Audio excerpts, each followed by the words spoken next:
Good afternoon, family, okay?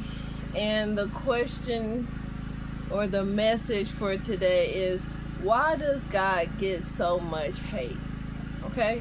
Why does God get so much hate? Because from what I have studied, what I have read, God is a very patient and loving Father. So why does he get so much hate? Okay? And he took me to Genesis, okay? Genesis chapter 18. And I'm going to read that to you starting at verse 16. It says, when the men got up to leave, they looked down toward Sodom, and Abraham walked along with them to see them on their way. Then the Lord said, shall I hide from Abraham what I am about to do? Abraham will surely become a great and powerful nation, and all nations on earth will be blessed through him. For I have chosen him, so that he will direct his children and his household after him to keep the way of the Lord by doing what is right and just, so that the Lord will bring about for Abraham what he has promised him. Then the Lord said, the outcry against Sodom and Gomorrah is so great, and their sins are so grievous, that I will go down and see what they have done is as bad as the outcry that has reached me. If not, I will know. Okay? So, when God created Adam and Eve, okay, he told them, you are the stewardess of this earth, okay?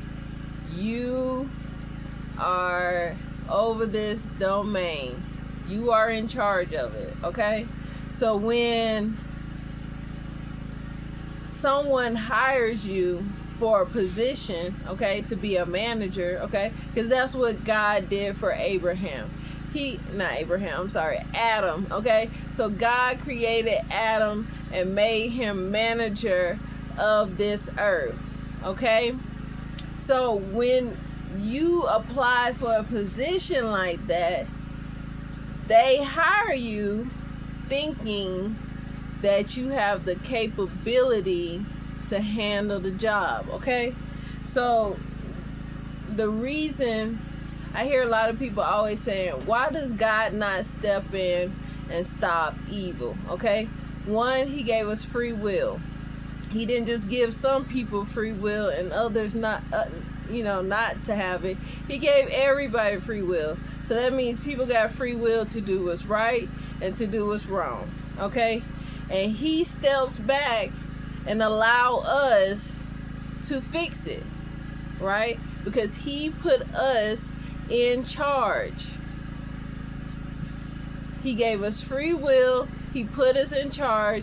And he said, this is the rules. These rules will help you on your journey. These rules will keep the earth peaceful. These rules, right, will help everybody. Okay? But because we got free will, you also have free will to choose if you follow the rules or not. Okay? And when you don't follow the rules, when so many people stop following the rules, you get cities like Sodom and Gomorrah. You get cities like the Romans. You get cities like the Greeks. You get cities like the Egyptians. They might be powerful for a short, for a while. But look, God was like, okay, I have allowed y'all the time to get it together, but I'm getting so many complaints, right?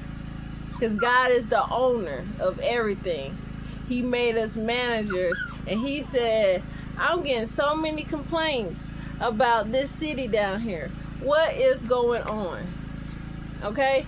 What is going on with this city down here? Sorry, y'all. Woo! had, my bad, a little baby was whining. Okay, so he said, what's going on? Why am I getting so many complaints? Let me go down here and see what is really going on for myself, okay? Before I do anything, before I pass any judgment on this city, based on what I heard, I'm gonna go down there for myself and see what is what, okay? So that right there alone shows how I want to say fair God is, because just because he heard things about this city, he didn't just automatically destroy them. He first gave them the benefit of the doubt, right, of going down there and seeing for himself what was the truth, okay? So this is what he's saying. He said, I've been getting so many complaints about this city, so many prayers and cries and complaints about this city. Let me go down here and see what's really going on, because I don't like what I'm hearing, okay? So he said he's about to go down here and see for himself what's going on. Let's continue, okay?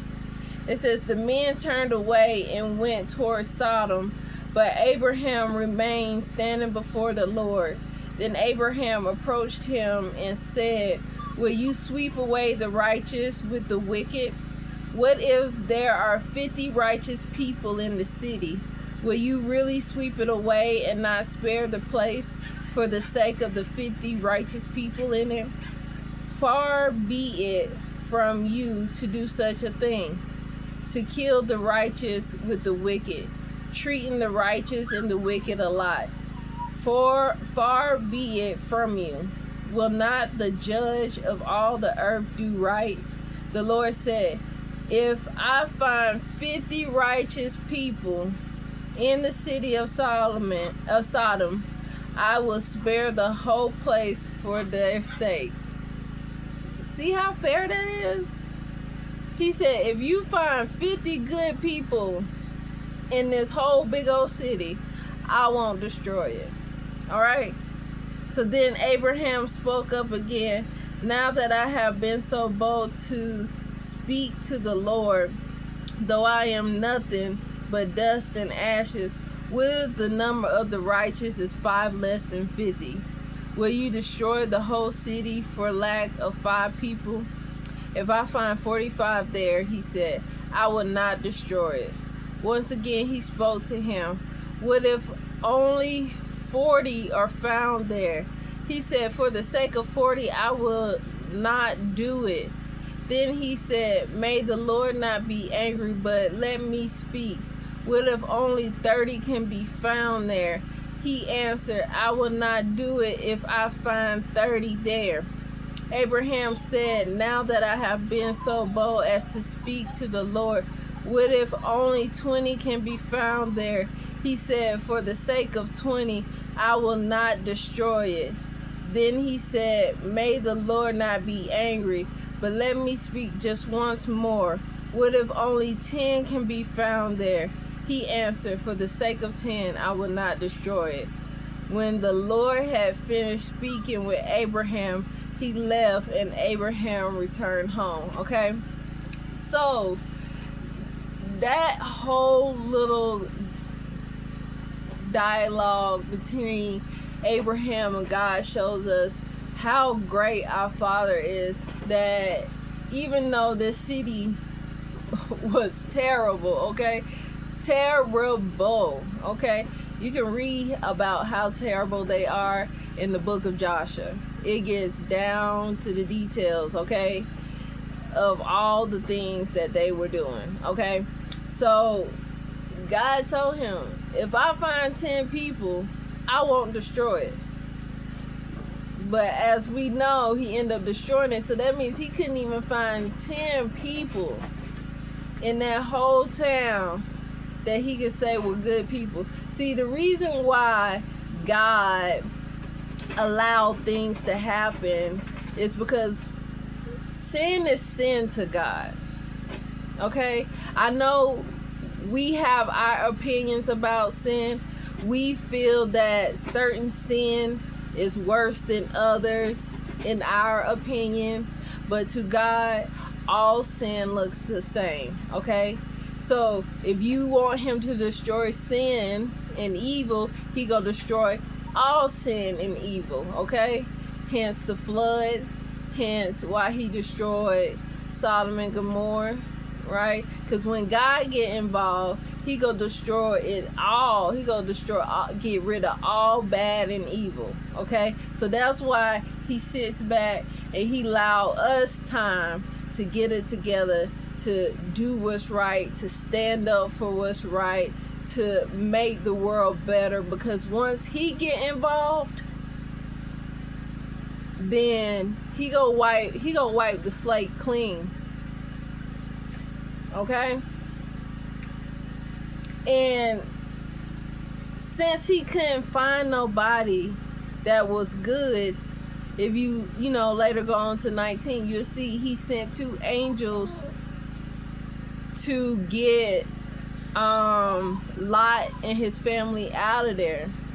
So he did, even though he didn't find a whole bunch of people, he saved Lot, because Lot did follow his laws and commands, and he made sure his family did too. Okay, so God sent the angels to save Lot, and he told Lot and his family to get out of there, to go far away, because he was gonna get ready to destroy all that evil.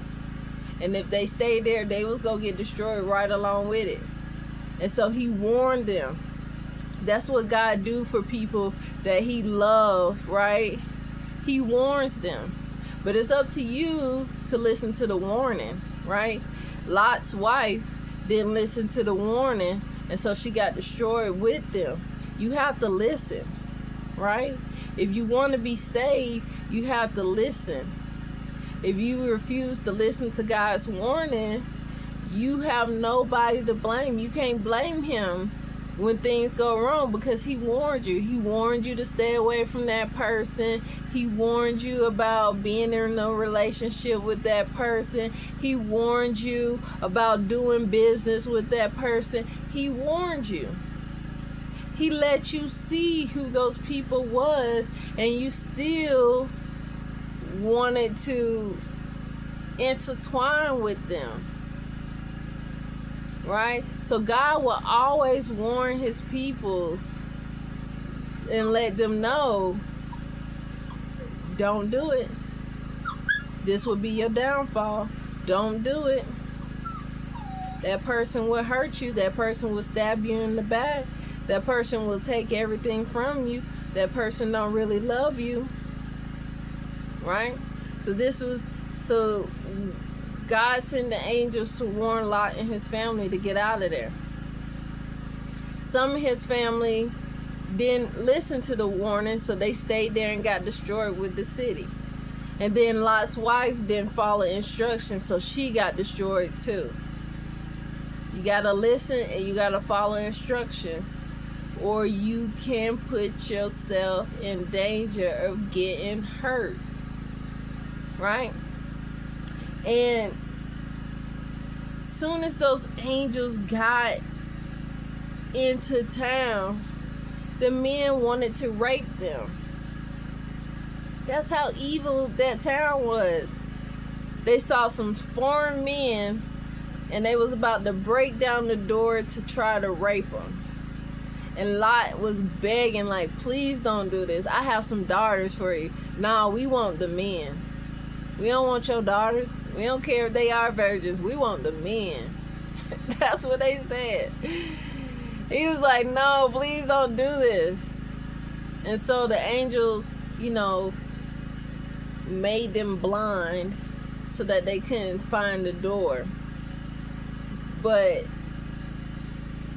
that's just the beginning. That's just some of the things that they were doing in that town, okay? And so that's why God destroyed it, okay? So I don't understand why God gets so much hate. Because he warns people, He give people chances after chance. He give us way more chances than we deserve, right? And instead of destroying all of us, right, he give us time to be better people every day. Every day that you wake up, he's giving you a chance to be a better version of yourself, to be a better person.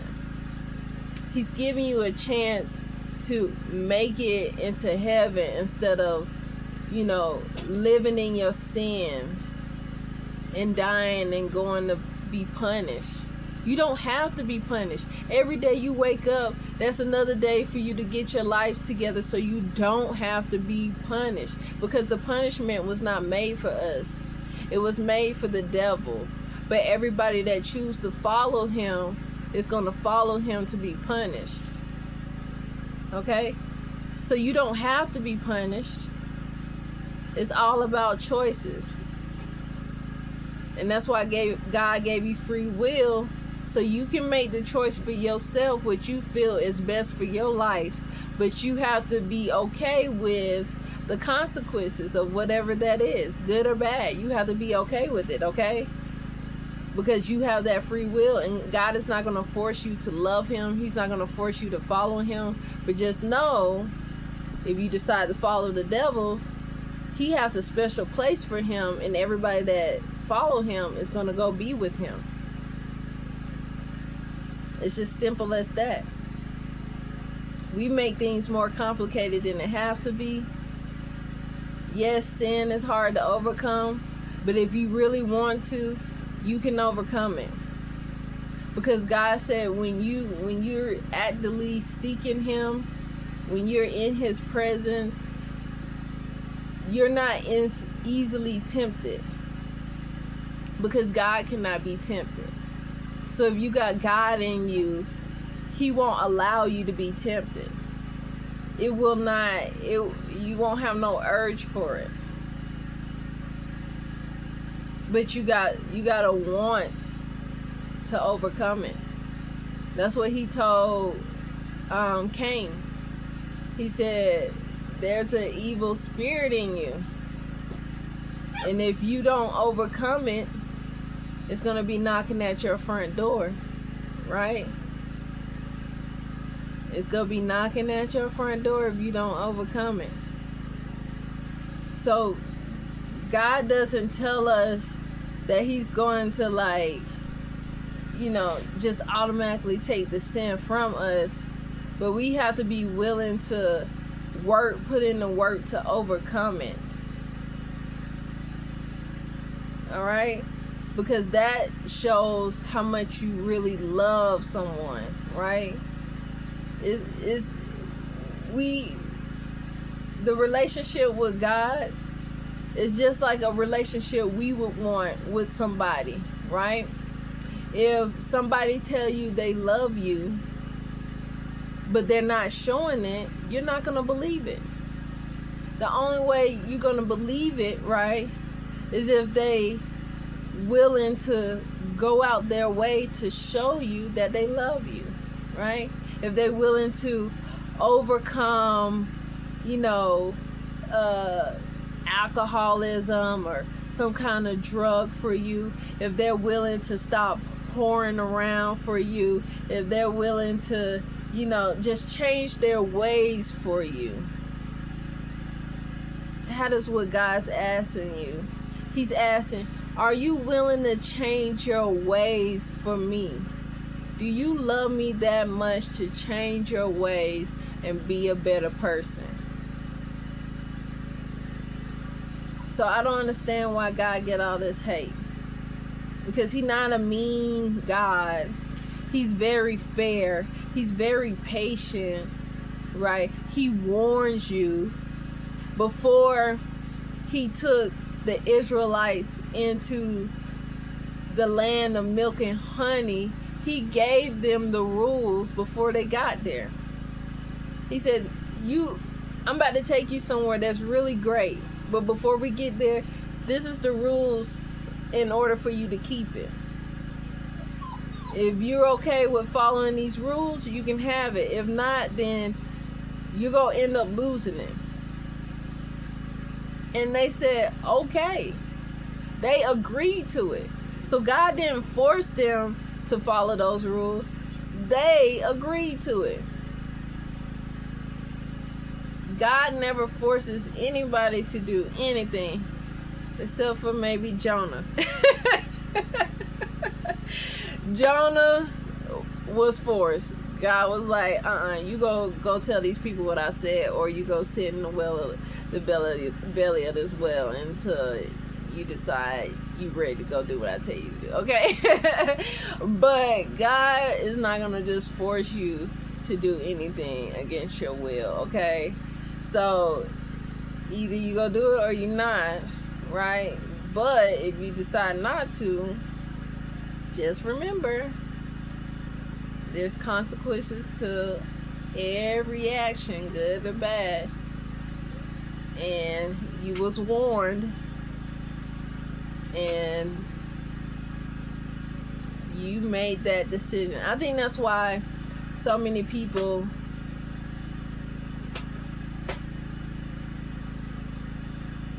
don't want to take responsibility. They want to shift the blame and blame God.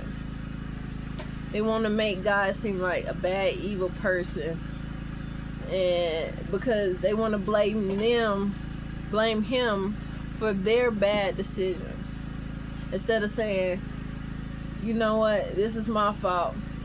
I should have listened. I should have chose better. But now I know better, right? And I'm going to start listening. I'm sorry, God, for not listening. Please forgive me. Let me start listening now. But people don't know how to say, I'm sorry anymore. People don't know how to hold themselves accountable anymore. Everybody just want to find somebody else to blame for their bad decisions, right? You snuck out the house, and because you snuck out the house, something bad happened to you. But if you was in the house, you would have been all good. If you wouldn't have disobeyed your parent when they tell you to stay your butt in the house, right? Everything would have been all good. If somebody say, don't hang out with that person, they're not a good person, but you're like, they ain't gonna do nothing to me, I'm gonna hang out with them anyways, and then something happened to you because you didn't listen to the warning. It's all about the decisions we make. God gave us all free will to make decisions. So it's okay to make, to mess up.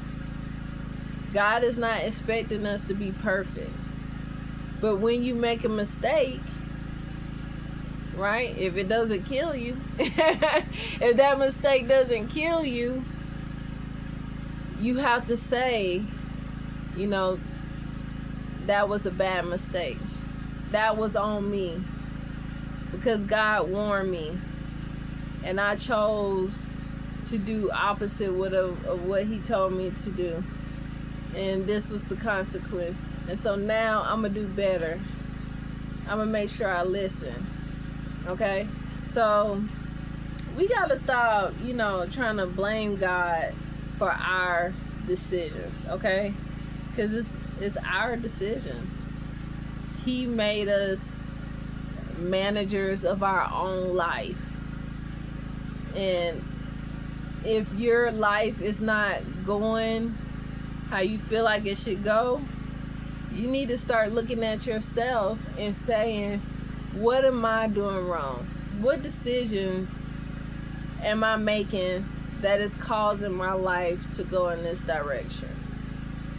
All right? I hope this message helped someone. I love y'all and have a blessed day. Peace.